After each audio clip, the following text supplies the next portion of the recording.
De Nancy pour ce webinaire organisé par en Transition Pro Grand Est, la DRETS et le Conseil en évolution professionnelle, un webinaire au cours duquel nous allons traiter d'une démarche récente qui s'appelle Transition collective. Pour en parler, vous les voyez à l'écran, certains sont à mes côtés. Lionel Lemaire, bonjour. Bonjour.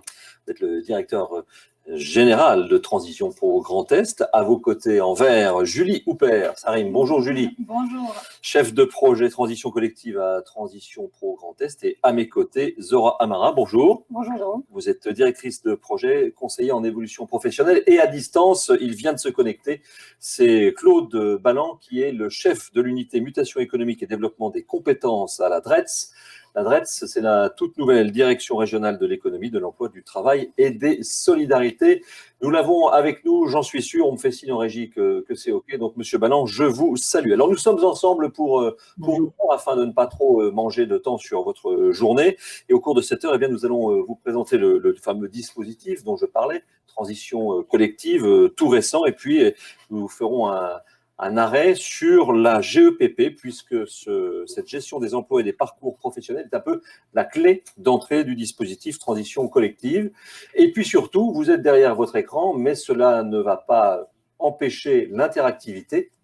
Vous pourrez, à travers le chat, poser des questions que je recevrai sur cette tablette qui vient de s'éteindre, mais que je vais remettre en route incessamment sous peu. Voilà. Maintenant que les présentations sont faites, je vous propose qu'on commence peut-être un rapide tour de table. Est-ce qu'on a M. Balland en ligne, en régie? On est d'accord? Oui.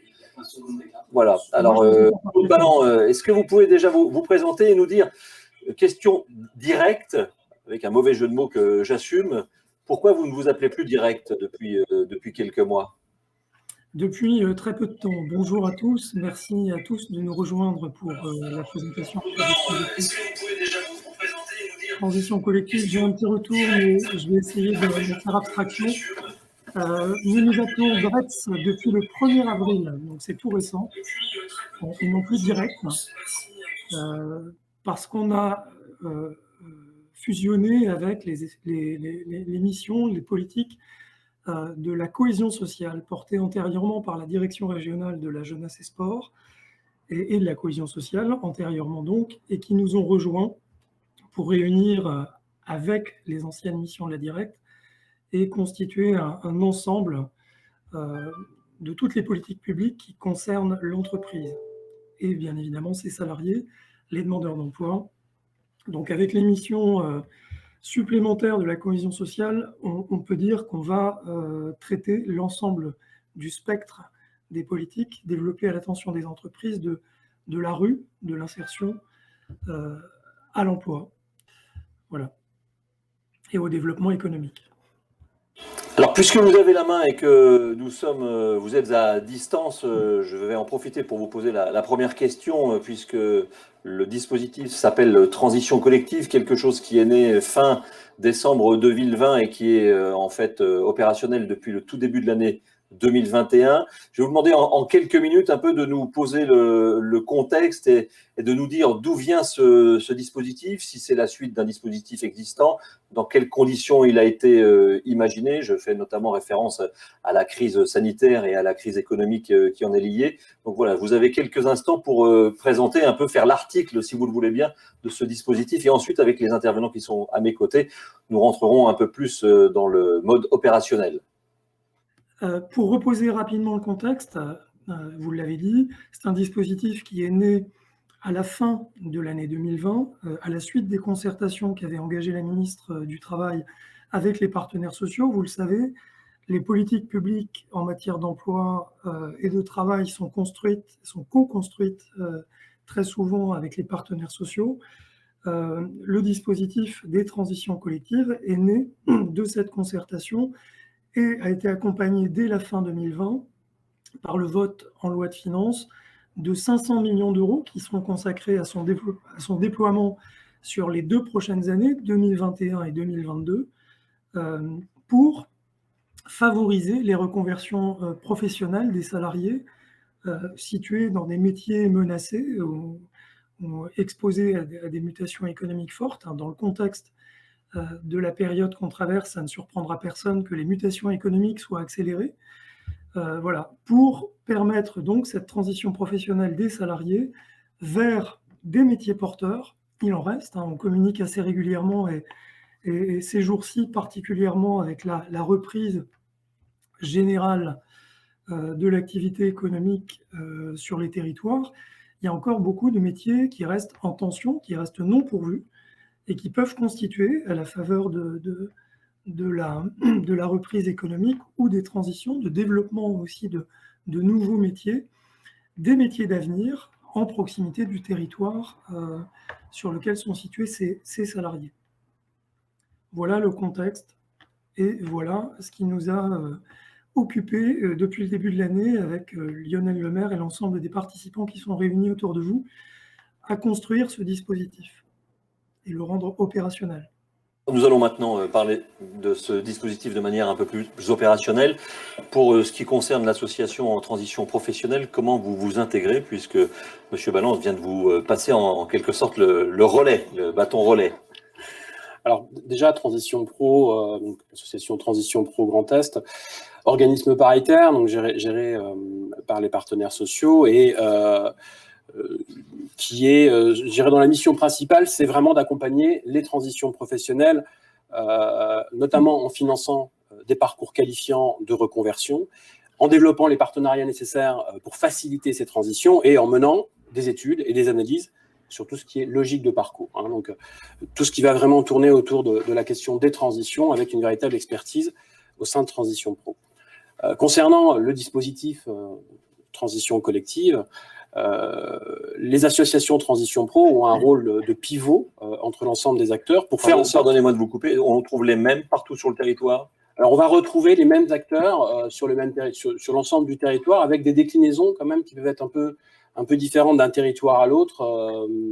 Alors, déjà au niveau national, donc, on va retrouver des acteurs qui sont les acteurs incontournables, les OPCO, les opérateurs du CEP, les associations Transition Pro, et bien entendu après tous les organismes de formation qui vont contribuer.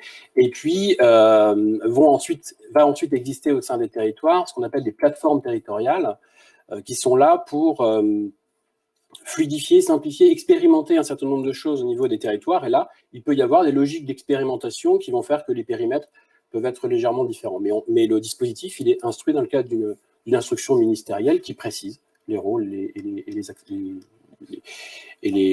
actions de chacun. Voilà. Pardon, alors je vous ai coupé pour savoir si vous en étiez à la description un peu de l'intervention de Transition Pro sur le dispositif transition collective. Donc effectivement, notre structure joue véritablement un rôle de pivot pour faire en sorte que l'ensemble des acteurs soient mobilisés et coordonnés en synergie pour faire fonctionner le dispositif.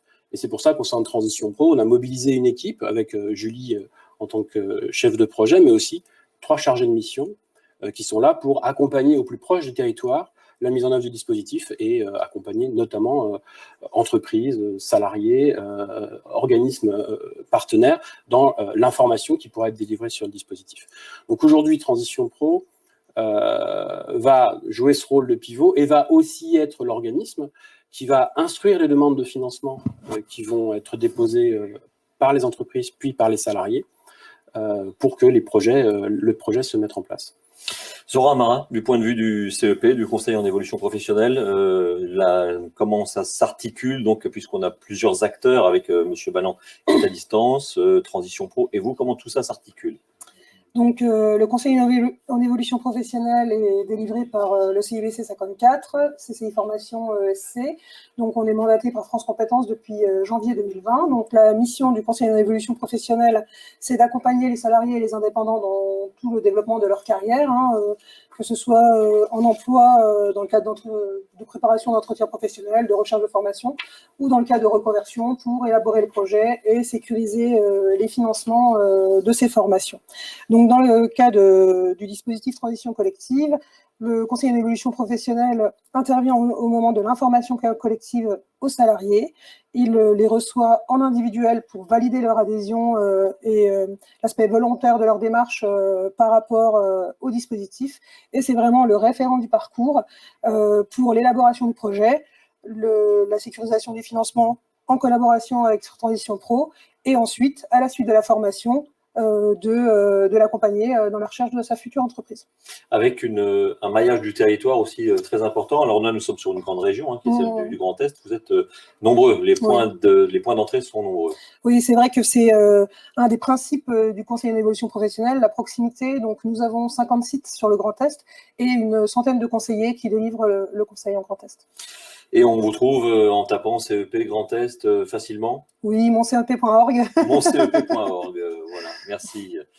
Alors, avec Julie, nous allons maintenant, avant d'évoquer cette fameuse GEPP, on va peut-être voir ensemble le parcours, pas du combattant, mais le parcours qui est celui qui est pensé par, vous l'avez dit, les partenaires sociaux pour cette fameuse démarche de transition collective. Ça se fait en plusieurs étapes.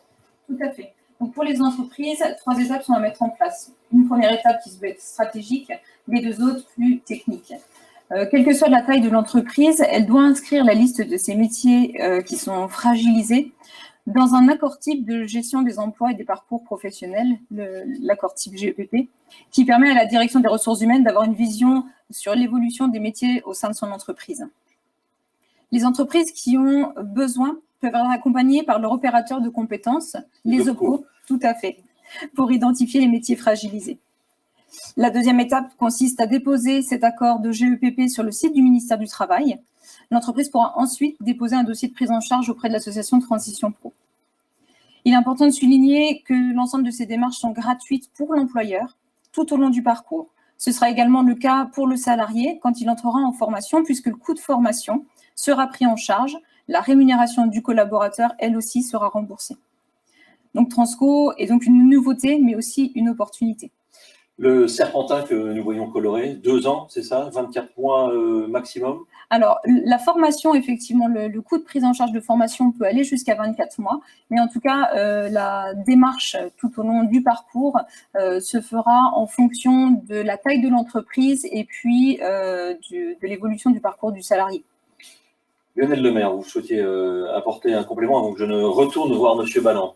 Oui, alors peut-être simplement reposer ce qu'est le dispositif finalement dans ces grandes lignes, parce que là on voit quel peut être le détail, mais finalement quelle en est la finalité. Déjà, on est vraiment sur un dispositif qui est 3 fois gagnant, c'est-à-dire qu'il va être gagnant pour l'entreprise, pour l'accompagner et franchir les mutations qu'elle rencontre. Ça va être gagnant pour un salarié qui va pouvoir se former, se qualifier pour obtenir un nouvel emploi dans son bassin de vie. Et je pense que c'est vraiment l'aspect spécifique de ce dispositif. L'idée, c'est d'accompagner les salariés pour retrouver un emploi ou pour passer vers un nouvel emploi sur leur territoire, en fait, leur bassin de vie. Et puis, c'est gagnant aussi pour le territoire qui va pouvoir maintenir et développer les compétences au service de sa propre économie. Donc, on est vraiment sur un dispositif à la maille du territoire qui se veut être une réponse aux entreprises qui sont face à des mutations, aux salariés qui doivent, je dirais quelque part, engager une démarche pour ne pas être impactés par ces mutations, et puis le territoire qui va garder la compétence chez lui. Et donc, à nouveau, ça réinvestit dans l'entreprise qui est implantée sur le territoire. Donc, il semble important de donner ça et de dire qu'effectivement, c'est quoi le dispositif? C'est bien des entreprises qui sont face à des mutations qui peuvent être liées à la crise, accélérées par la crise, ou tout simplement des mutations qui étaient prévues initialement. Et qui dit mutation ne dit pas forcément difficulté, c'est simplement des évolutions dans un secteur que l'entreprise se doit d'identifier et de prévoir quelque part, et qui peuvent avoir un impact sur un certain nombre de métiers dans l'entreprise qui peuvent être à terme, plus ou moins long terme, menacés. Et donc, c'est bien cette démarche-là, démarche d'anticipation pour éviter qu'il y ait de la rupture dans les parcours, que les personnes se retrouvent, in fine, dans une situation de perte d'emploi. Un point important, puisque c'est ainsi que les pouvoirs publics avec les partenaires sociaux l'ont imaginé, c'est penser à sa transition professionnelle sans passer par la case chômage. C'est important de le préciser. Et puis aussi, il y a un point sur lequel peut-être on n'a pas assez insisté, puisque souvent, quand on entend, pardonnez-moi aux informations, c'est mon métier, des fermetures, mais on dit il y a du boulot à 600 km, c'est aussi une question de proximité, c'est de retrouver un emploi dans une ère, on va dire, plus ou moins contrainte, sans contraindre la famille à se déplacer et à changer complètement de vie. Donc ça, c'est important de le rappeler, puisque c'est la base, me semble-t-il, de ce que j'ai lu de transition collective. C'est central, et l'idée, c'est bien d'avoir une entreprise, qu'on pourrait appeler l'entreprise donneuse, quelque part, qui rencontre ces mutations-là, et puis, sur le territoire, d'identifier assez tôt dans la démarche aussi les entreprises qui peuvent être les entreprises dites receveuses, et de manière à construire le parcours de la personne, non pas juste sur une idée de métier, mais bien sur un métier et un emploi, avec un parcours totalement individualisé pour pouvoir y arriver et sécuriser la démarche. Ouais. Et on y reviendra sans doute dans quelques instants, un parcours totalement sécurisé et réversible aussi, donc ça veut dire que le salarié peut revenir dans l'entreprise et l'entreprise récupère le salarié, enfin tout le monde est gagnant, c'est ce que vous disiez tout à l'heure. Alors je me retourne vers Claude Balland, puisque je vous le disais en introduction, un point, et c'est ainsi que le parcours a été pensé, imaginé par les partenaires sociaux, un point indispensable, c'est la clé d'entrée du dispositif, c'est cette fameuse GE2P, donc la gestion des emplois et des parcours professionnels. Alors, depuis le début, on utilise un certain nombre d'acronymes dans le métier de la formation, mais vous n'êtes pas les seuls, je vous rassure, on aime les acronymes, mais voilà, j'aimerais, Monsieur Balland, qu'on s'y arrête, parce qu'au-delà de l'acronyme, c'est un point important. Sans cette GE2P, pas de dispositif de transition collective possible. Alors, ne faites pas peur aux petites entreprises, parce que peut-être que les très grosses ont des services RH suffisamment structurés parce qu'elles connaissent, mais voilà, comment ça se passe véritablement cette GEPP pour une entreprise de petite taille, et qu'est-ce que ça implique ensuite dans le parcours? Alors, vous l'avez dit, vous l'avez dit, pour les grandes entreprises, c'est une habitude qui est inscrite dans le mouvement de révision générale qu'elles conduisent de leurs besoins de compétences pour se projeter dans leur stratégie par rapport à la concurrence, par rapport à l'évolution des marchés.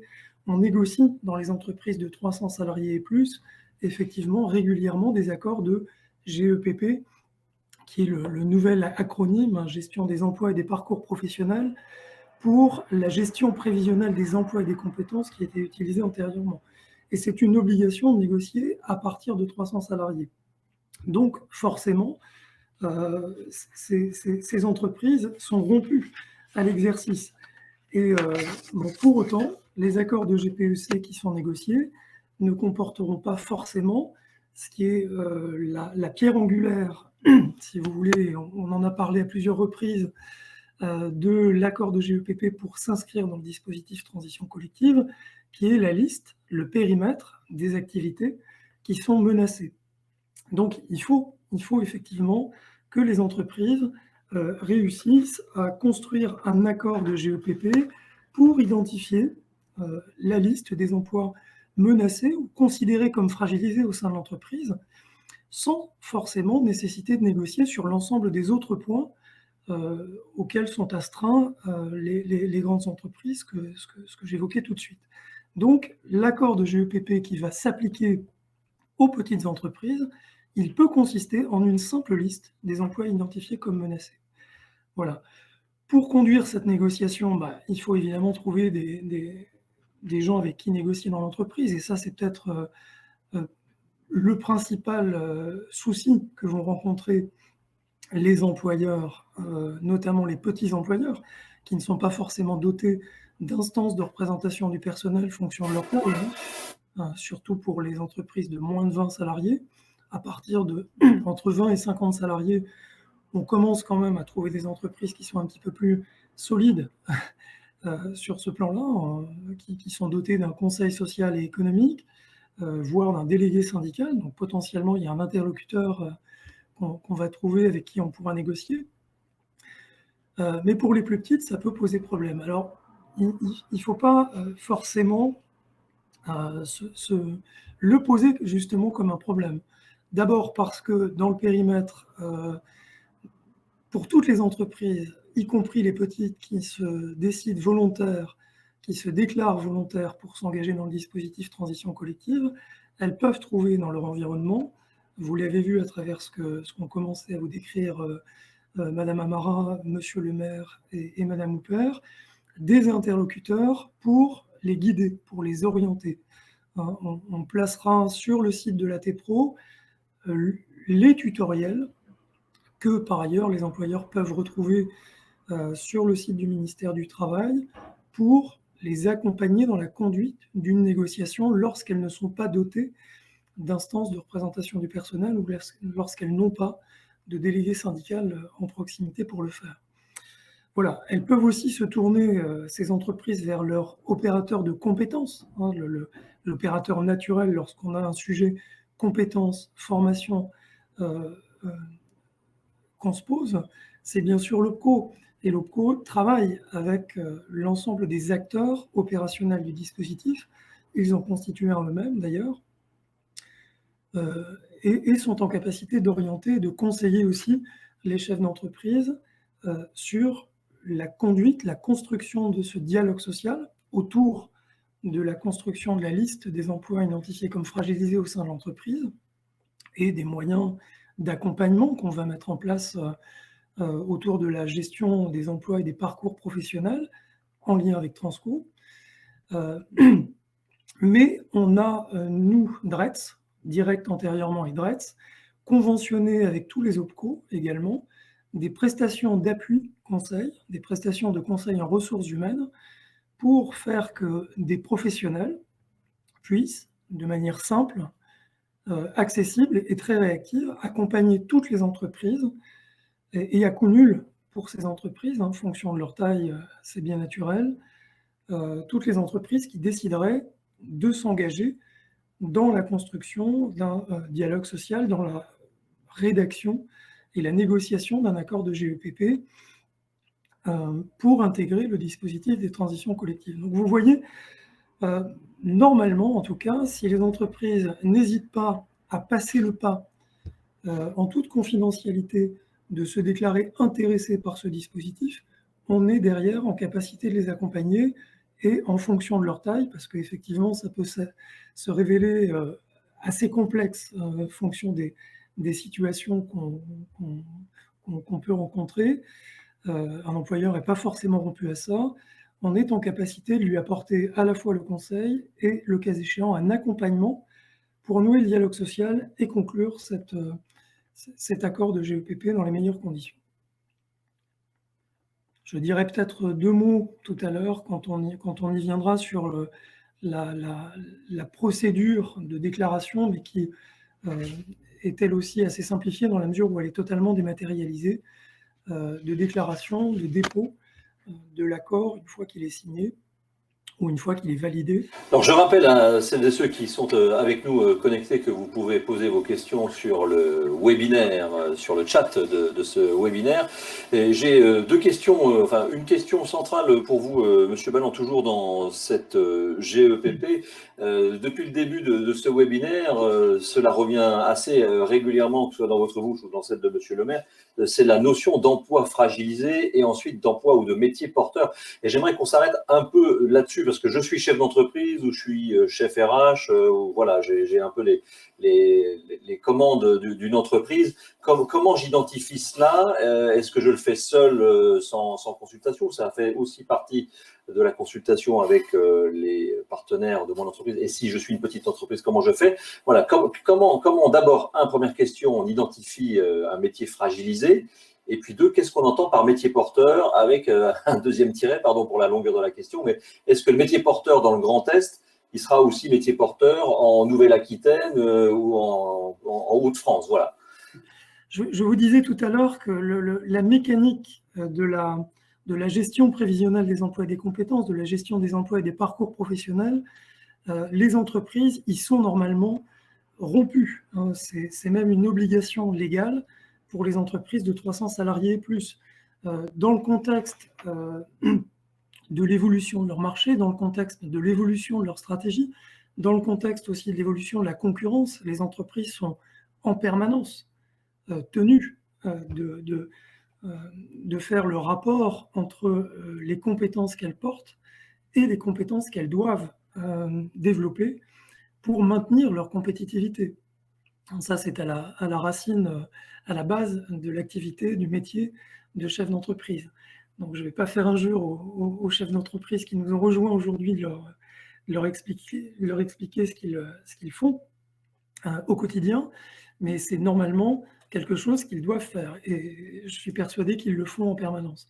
Maintenant, comment est-ce que ça se formalise dans le cadre d'un accord de gestion prévisionnelle des emplois et des compétences? Effectivement, dans une entreprise, fonction du type de produit, fonction de son positionnement sur le marché et de l'évolution de celui-ci, on peut repérer des métiers qui évoluent, des emplois qui sont au cœur du développement de l'entreprise et de sa compétitivité. Je le redis, des emplois stratégiques qu'il faut impérativement garder si on veut rester dans la boucle, des emplois qui émergent, des compétences qui émergent pour développer de nouveaux métiers. Ça peut aussi être des emplois cœur de métier qui rejoignent les emplois stratégiques et les emplois sensibles. Maintenant, il est aussi possible au sein d'une entreprise de rencontrer sur des métiers qui évoluent, c'est le propre de la vie économique, des emplois qui se trouvent plus sensibles, plus fragilisés, en fonction des évolutions technologiques ou des perspectives d'évolution économique, je l'ai dit. Donc, il s'agit, en effet, dans le cadre de l'accord de GEPP, pour intégrer le dispositif des transitions collectives et pour permettre le plus en amont possible aux salariés concernés, situés dans ces métiers, d'opérer une reconversion vers des métiers porteurs, je vais y venir tout de suite. Il s'agit de tracer le périmètre le plus précisément possible de ce que sont ces métiers dans l'entreprise et de l'échéance à laquelle on devra potentiellement se séparer ou faire évoluer, si c'est possible. Une évolution interne reste toujours possible pour les salariés dans ces métiers, où on devra faire évoluer les personnes dans ces métiers, soit à l'intérieur de l'entreprise, donc, soit vers l'extérieur, soit se séparer des personnes qui pourvoient aujourd'hui ces postes. C'est ça le cœur de l'engagement de la négociation, si je peux dire.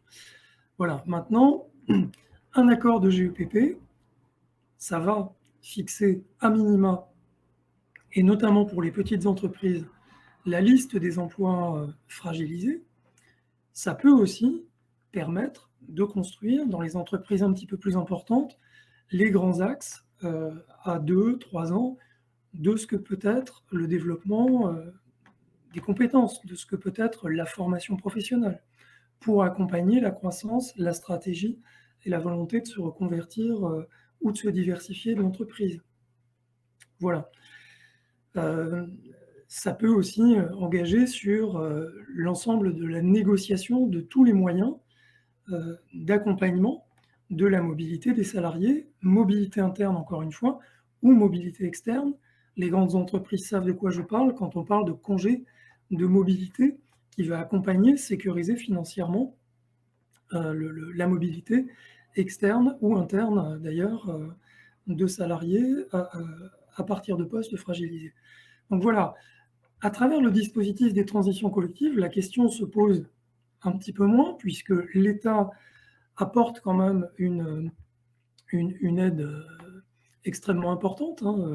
La rémunération et le salaire, le salaire, et les coûts pédagogiques qui seront engagés durant cette période d'adhésion au dispositif transition collective sont pris en charge à 100% par l'État jusqu'à 300 salariés. De 300 salariés à 1000, un reste à charge de 25% seulement sera imposé à l'employeur. Ça veut dire quand même que la participation, là aussi, est massive de la part de l'État. Et au-delà de 1000 salariés, la participation de l'État reste encore de 40%, avec, compte tenu de la taille de l'entreprise, un reste à charge un petit peu plus important pour opérer la reconversion à l'externe, là pour le coup, des salariés situés dans les emplois fragilisés. Donc voilà, c'est tout ça pour redire que les moyens sont sécurisés, la négociation peut se passer sur l'accord de GEPP de manière simple et simplifiée.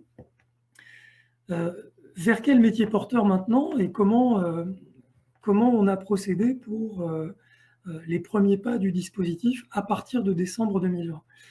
Et effectivement, quand on parle de métier porteur, vous l'avez dit, il faut insister dessus. L'enjeu du dispositif, c'est de permettre à un salarié situé dans un métier fragilisé de retrouver un emploi et d'opérer une reconversion professionnelle vers un métier porteur en proximité de son domicile. Il ne doit pas s'agir pour lui de réfléchir tout de suite à une mobilité géographique, en tout cas qui embarquerait de manière plus lourde et quelquefois problématique, un déménagement familial, un déracinement, que sais-je. Voilà, et c'est donc en proximité du lieu de vie des salariés et de leur lieu d'emploi qu'on a cherché à identifier, avec l'appui de l'association Transition Professionnelle, avec l'appui de Pôle emploi, avec l'appui des branches également, la liste des métiers qui aujourd'hui sont encore repérés en tension, avec un certain nombre de caractéristiques de tension, et de métiers qui potentiellement sont porteurs, et porteurs notamment de développement, pas uniquement les métiers en tension qui aujourd'hui ne trouvent pas à être pourvus faute de compétences dans le bassin, mais également les métiers porteurs qui sont promis à se développer demain dans le bassin d'emploi. Ce travail-là, ça a permis de construire des listes qu'on va revisiter très prochainement d'ailleurs, à partir de la réactualisation d'un certain nombre d'enquêtes de branches et conduites également par Pôle emploi régulièrement en cours d'année, l'enquête de besoin de main-d'œuvre, et ça va probablement nous permettre de descendre à la maille du bassin d'emploi. Cette liste, elle est accessible sur le site de l'association des transitions professionnelles, par tout salarié qui a envie de savoir aujourd'hui, à la maille de la région, on va travailler maintenant à essayer de la faire redescendre à la maille du bassin d'emploi, mais à la maille de la région, tout salarié, toute entreprise peut consulter aujourd'hui cette liste des métiers porteurs. Donc métiers porteurs parce qu'ils sont en tension, encore une fois, ou qu'ils sont promis à des perspectives de développement dans les mois, dans les années qui viennent. On entend régulièrement que les mutations économiques dans la filière automobile vont réclamer beaucoup plus de compétences en électronique, en mécatronicien, ce sont des termes qui apparaissent, en robotique, donc d'ouvriers en maintenance, donc dans l'industrie. On sait aussi que la filière de la santé est exposée elle aussi à beaucoup de tensions pour pourvoir des postes à tous les niveaux de qualification, jusqu'au niveau d'infirmières et d'infirmières spécialisées en bloc opératoire d'ailleurs, mais depuis les métiers d'aide-soignante. Donc l'ensemble de ces métiers, je n'ai pas cité non plus le secteur d'activité du bâtiment, mais qui est régulièrement et lui aussi exposé désormais de toute façon à des mutations technologiques et qui cherche à accompagner ces mutations et recrute de nouvelles compétences sur les chantiers. Voilà, donc tout ça, ce sont des opportunités de reconversion professionnelle pour les salariés qui n'ont pas peur de s'engager dans des formations qui peuvent ne pas durer aussi longtemps que la période de 24 mois, mais qui peuvent aller jusqu'à 24 mois, donc pour construire de solides compétences et possibilités de reconversion. Merci Claude Balland pour toutes ces précisions donc, pour la GEPP et puis surtout sur ces précisions des listes. J'ai bien donc compris, et je pense que celles et ceux qui nous suivent ont bien compris qu'il y avait des listes de métiers porteurs qui figuraient et qu'ensuite, eh bien, plutôt avant, pour les métiers en tension, ou plutôt les métiers, les emplois fragilisés, c'était du ressort du chef d'entreprise avec ses partenaires sociaux. Je suis salarié, Zora, je figure, mon poste figure sur une liste d'emplois fragilisés, j'allais dire, avec tout ce qu'on entend depuis ce matin, je schématise, pas de panique, il y a donc un dispositif qui existe pour m'aider à retrouver quelque chose, que ce soit d'ailleurs, en interne ou à l'externe. Oui, effectivement. Donc, si je devais résumer, c'est vraiment d'ouvrir un champ de possible. En fait, le Conseil en évolution professionnelle, comme nous l'avons précisé en introduction, et on vient de le dire, l'important, c'est parfois souvent de rester dans son bassin de vie. Le fait d'avoir des agences en proximité permet d'avoir des conseillers qui connaissent les territoires, qui connaissent bien le contexte socio-économique des bassins. Donc, pas de problème. La personne est suivie par un conseiller en évolution professionnelle qui travaillera avec elle en fonction de ses envies, ses intérêts, de ses compétences, et ensuite par le développement des compétences, la formation et vraiment son référent de parcours. Ça commence par un bilan de compétences, justement, avec son conseiller? Non, le conseiller en évolution professionnelle n'est pas un bilan de compétences comme on l'entend, mais c'est vraiment un diagnostic de la situation. Donc, on fait le point sur la situation du salarié. Nous l'accompagnons dans son projet en fonction de ses différents projets, donc que ce soit à la création d'entreprise, à la formation, par l'étude de ses compétences. Et ensuite, nous l'accompagnons au retour de formation pour la recherche d'une entreprise receveuse, maintenant on appelle ça comme ça, et ou à retourner dans son entreprise si le poste s'y prêtait. Un mot sur la relation salarié-CEP. Est-ce que, bon, évidemment, il peut y avoir des petits accidents de parcours, mais est-ce que c'est toujours le même qui suit le salarié? Est-ce que vous essayez d'avoir une relation de confiance, de proximité? C'est primordial. Oui. C'est primordial. Alors, les principes du conseiller en évolution professionnelle, c'est vraiment l'impartialité et la neutralité. Donc, le salarié et la confidentialité, bien sûr. Donc, le salarié est vraiment dans un espace de confiance, un tiers-lieu, où vraiment il peut élaborer son projet, faire un choix éclairé, hein, c'est surtout ça, sans contrainte. Avant de passer aux questions-réponses, puisque j'en ai quelques-unes qui commencent à tomber sur la tablette que j'ai réussi à réveiller, est-ce que vous avez des faits à nous apporter sur la démarche, la GEPP, j'allais dire sur le dispositif de manière générale, avant que je ne vous bombarde de questions? Bombardez-nous. Je pense que, alors, ce qu'on voit là, c'est qu'il y a un double accompagnement de l'entreprise par les OPCO, hein, et notamment, comme le disait Claude Balland, travailler à l'élaboration de cette liste-là. Voilà, les entreprises ont comme interlocuteur leur OPCO pour les aider là-dessus. Accompagnement des salariés qui doivent être volontaires, hein, et je pense que c'est important de le repréciser, par le conseil en évolution professionnelle, donc, qui existe aussi pour les cadres, hein. Je pense que c'est important ici qu'on précise aussi que l'APEC fait partie des structures qui peuvent être sollicitées dans le cadre du conseil en évolution professionnelle.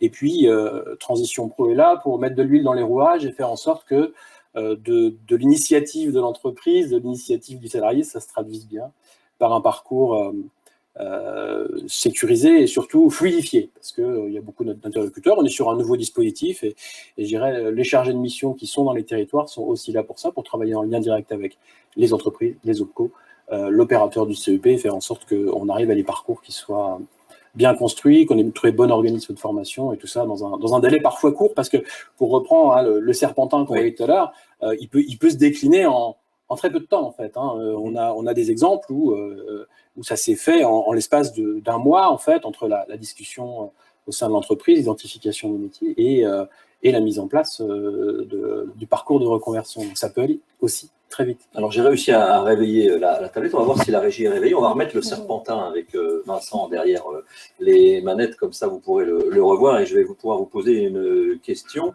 Si j'embauche un salarié sans qualification, sa formation peut-elle rentrer dans ce système? Nous demande Hervé.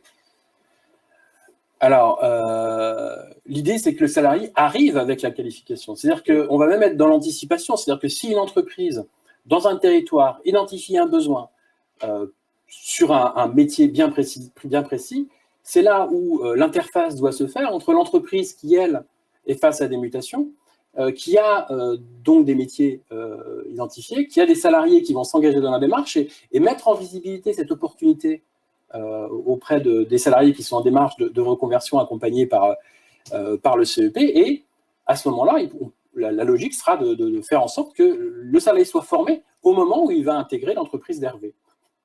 Donc, il n'aura même pas à s'occuper, je dirais, de la partie formation. Mais par contre, dans ce cas de figure-là, on travaillera bien à faire en sorte que le parcours qui soit mis en place de formation, il soit aussi très compatible avec l'emploi que propose Hervé dans le cas de figure-là. Autre question d'Éric. Quelle quantification par métier porteur, quelle modalité d'actualisation des listes? C'est-à-dire, est-ce que ce sont des listes figées, si je comprends bien la question d'Éric? Alors, comme le disait Claude Balland, les listes ne sont pas figées, et à la faveur des retours que peuvent faire notamment les branches sur des besoins particuliers, il y a des métiers qui vont pouvoir intégrer cette liste.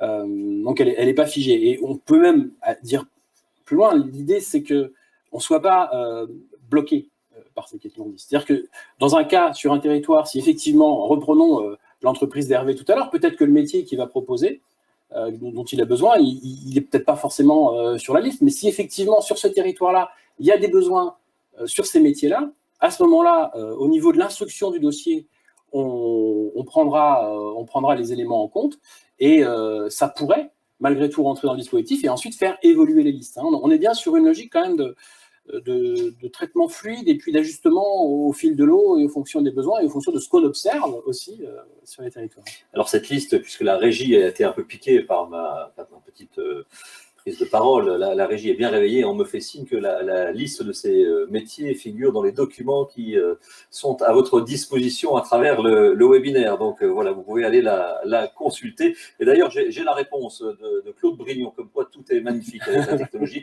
Claude Brignon, qui est de la DRETS, qui dit: les listes sont actualisées 2 fois dans l'année à partir du croisement des enquêtes de la DATES et de Pôle emploi, croisées avec les branches locales, régionales et les partenaires sociaux. Ça, si ce n'est pas de la réponse, je ne sais pas ce que c'est, mais en tous les cas, voilà, vous avez l'information. Merci à Claude Brignon de la DRETS d'avoir répondu. Concrètement, pour un salarié en transition pro-collective, le salaire est-il maintenu en totalité de temps de la formation, même si celle-ci est à temps partiel, exemple 24 à 30 heures par semaine? C'est une question. C'est une question d'âme. Peut-être voulez-vous que ce soit une femme qui réponde à une femme, Julie? Je vais laisser peut-être Très bien. continuer. Vous vous en sortez bien. Alors, l'employeur va délivrer une autorisation d'absence qui va permettre à la personne d'aller en formation. Cette autorisation d'absence, elle va être délivrée sur la durée de la formation. Donc dans le cas d'une formation à temps partiel, comme évoqué là, ce n'est pas le cas le plus simple, mais pour autant, l'autorisation d'absence peut être délivrée à temps partiel et le salaire sera pris en charge sur la période où la personne sera en formation. C'est-à-dire qu'elle sera en partie en formation et en partie, elle devra retourner dans son emploi. C'est des situations, très clairement, il faut qu'on les évite et je pense que la logique, ça va être de trouver l'offre de formation qui sera la plus adaptée pour que la personne elle soit prise en charge sur une formation à temps plein qui corresponde à ses besoins et que la prise en charge soit totale sur la rémunération. Puisqu'on est dans le volet, j'allais dire, formation, que se passe-t-il si la formation dure plus de 2 ans? Puisque depuis ce matin, depuis le début de ce webinaire, nous parlons de 2 ans maximum. Et ça peut être plus court. Si j'ai bien compris, la durée de la transition peut être plus courte. La plupart du temps, on sera d'ailleurs sur des formations plus courtes. De l'expérience que nous avons, on est plutôt sur des parcours de formation qui durent une dizaine de mois et qui permettent déjà d'aller chercher une qualification. Dans l'hypothèse d'une formation plus longue, alors il y a plus long et plus long, mais imaginons, et on a eu le cas, parcours d'infirmier, par exemple. La formation va durer 3 ans. Donc, de fait, il va manquer 1 an. Et c'est là où tout le travail qui va être mené entre l'opérateur du CEP, les chargés de mission de transition pro et les OPCO vont nous permettre de trouver des solutions pour aller au bout. Dans le cas de figure qu'on évoque là, une personne qui change, qui s'oriente vers un métier d'infirmier, aura 2 ans financés dans le cadre du dispositif transition collective, et l'entreprise d'accueil, l'entreprise receveuse qui va l'embaucher, s'engage à prendre à sa charge la 3e année. Donc, mais voilà, on va trouver des parcours sécurisés, sur mesure, à chaque fois qui vont être différents en fonction de la problématique. Donc des parcours de 3 ans peuvent être possibles, mais ça va nous demander une articulation entre nous pour trouver les solutions. Alors, je n'ai pas entendu la réponse, me semble-t-il. Quelle formation rentre dans le cadre de transition collective? J'allais dire tout en fonction du métier porteur qui est visé, c'est ça, de la finalité. On est sur des formations qui délivrent une certification inscrite au RNCP, c'est-à-dire que voilà, on ne va pas être sur du modulaire ou sur des formations. On est vraiment sur des formations qualifiantes, diplômantes, oui, qui délivrent une certification reconnue. C'est la contrainte, mais après, c'est vraiment le métier qui détermine la formation, et donc c'est totalement ouvert. Alors, ça répond à une question. Alors, on a peut-être dit tout à l'heure avec l'apport de M. Brignon à distance, j'ai des besoins en recrutement sur un métier qui n'est pas dans la liste des métiers porteurs. Donc, ma seule chance, c'est d'attendre qu'elle soit réactualisée et peut-être que ce métier porteur apparaisse ou il peut quand même y avoir une solution. Zora. Les deux. Zora. Donc, effectivement, une personne qui entre dans le dispositif transition collective, si son projet n'est pas compatible avec transition collective dans le cas des métiers porteurs, il peut faire aussi appel à tous les autres dispositifs proposés par Transition Pro, que ce soit le projet de transition professionnelle ou d'autres dispositifs de financement. C'est vraiment sur mesure, en fait. Ce dispositif transition collective et l'accompagnement qu'on va y faire, c'est vraiment un accompagnement sur mesure. Si ce n'est pas possible dans le cadre de ce dispositif, on étudie avec les services de Transition Pro tous les financements possibles. Le tout, finalement, c'est que toutes les structures soient ensemble pour trouver la meilleure solution pour le salarié, pour sécuriser son parcours, tout simplement. Un mot sur une entreprise n'ayant qu'un seul salarié, peut-elle mettre en place une transition collective? Question qui peut paraître un peu originale, mais est-ce que c'est possible? Tout à fait, et c'est le cas. Alors effectivement, il porte le nom de transition collective, mais la démarche, c'est vraiment d'identifier une structure A qui permet de faire une passerelle pour son salarié qui a un poste dit fragilisé pour l'envoyer vers une structure receveuse. Oui. Donc même si effectivement le dispositif s'appelle transition collective, l'idée c'est que pour un salarié unique, il est quand même possible d'appliquer la transition collective. Donc j'ai une question, mais vous l'avez déjà un peu évoqué. Comment mettre en place un accord GEPP pour une entreprise de moins de 300 salariés? Monsieur Balland, vous l'avez dit, c'est l'accompagnement. Alors je fais référence, je vais la relier cette question à une autre. Dans ce cas-là, pour l'entreprise qui prend en charge, puisque c'est une prestation de conseil, est-ce que les prestations de conseil sont prises en charge, les prestations de conseil en ressources humaines pour monter ce dispositif de GEPP? Ou est-ce que ça coûte à l'entreprise ou est-ce que c'est pris en charge par un dispositif? Et si oui, lequel? Alors, je pense que c'est la DREETS qui serait la plus à même de répondre à cette question-là. Au téléphone, mais je n'ai pas vu les ordres. Globalement, ce que disait M. Balland tout à l'heure, c'est il y a des conventions qui sont passées entre les services de la DREETS et les opérateurs de compétences, les OPCO, pour financer cette prestation de conseil RH. Donc, il y a bien un financement qui peut se faire soit via l'OPCO et puis soit individuellement via la DREETS si ce n'était pas possible dans ce cas de figure-là. Donc, c'est pris en charge. Un constat est fait par un porteur de plateforme en difficulté des entreprises avec emploi menacé à se manifester. Qu'est-ce qui peut venir rassurer ces entreprises pour faire la démarche en toute sérénité? Alors c'est vrai qu'on n'a pas. Vous avez compris la question, c'est bien. On a compris la question parce que c'est un dispositif où il faut de la confiance à tous les niveaux. Il faut de la confiance entre les acteurs, évidemment, mais il va falloir de la confiance auprès de l'entreprise et auprès des salariés. Et c'est vrai qu'une entreprise, on l'a constaté, avant de s'engager, elle a besoin de sécuriser un certain nombre de choses et elle peut avoir besoin d'un certain nombre d'informations délivrées de manière confidentielle. Depuis tout à l'heure, on parle de ce qui est mobilisable via les OPCO, via la DREETS. Et en même temps, il peut y avoir un premier niveau d'information qui peut être délivré de manière totalement anonyme par les services de Transition Pro. On a déposé un questionnaire en ligne sur, un questionnaire de prise de contact en fait sur notre site pour pouvoir renseigner une entreprise qui voudrait avoir une information de manière totalement anonyme et confidentielle avant de s'engager dans la démarche. Donc, je dirais que le meilleur moyen, c'est déjà d'avoir la bonne information et après, le principe qu'on a posé un peu en grand test, c'est de dire l'interlocuteur qui est en lien habituellement avec l'entreprise va être celui qui va être plutôt son interlocuteur privilégié tout au long de la démarche. Charge à nous ensuite de faire en sorte qu'on accompagne ça de manière partenariale, mais c'est surtout de maintenir peut-être un lien préexistant en termes d'interlocuteur qui pourra favoriser les choses. Mais voilà, possibilité de confidentialité, possibilité d'anonymat, possibilité d'accompagnement au niveau des plateformes, au niveau des OPCO, et on va privilégier l'interlocuteur, qui est l'interlocuteur un peu classique, l'habituel de l'entreprise.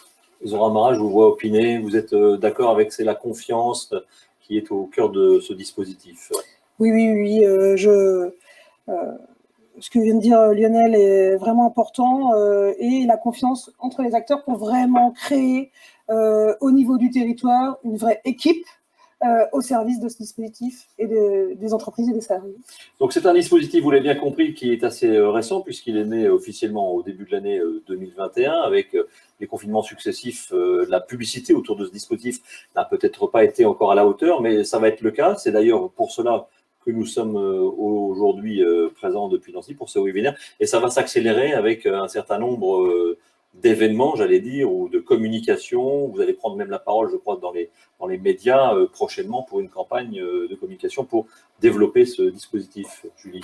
Tout à fait, tout à fait. L'objectif, c'est vraiment de faire connaître le dispositif pour qu'on puisse tendre la main aux entreprises, qu'elles soient entreprises donneuses ou receveuses, et de pouvoir permettre aux salariés d'être formés et d'obtenir des certifications pour sécuriser ce parcours. Alors, nous parlons de quelque chose de très récent. Question, je me fais un peu l'avocat du diable, ça va durer combien de temps, transition collective? Est-ce que c'est écrit dans les textes? Est-ce qu'on sait si ça a une durée de vie limitée?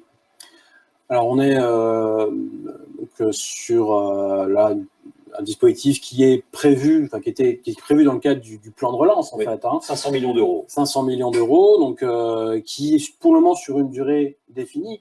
Mais tout va dépendre aussi de la manière, et la ministre le disait, si ce dispositif trouve sa place dans l'écosystème, il pourrait y avoir une continuité ensuite, puisque les mutations, finalement, on le voit bien, elles sont certes accélérées par la crise, mais la crise n'est pas responsable de l'ensemble des mutations. C'est des mutations qui vont continuer dans le domaine de l'écologie, dans le domaine du digital.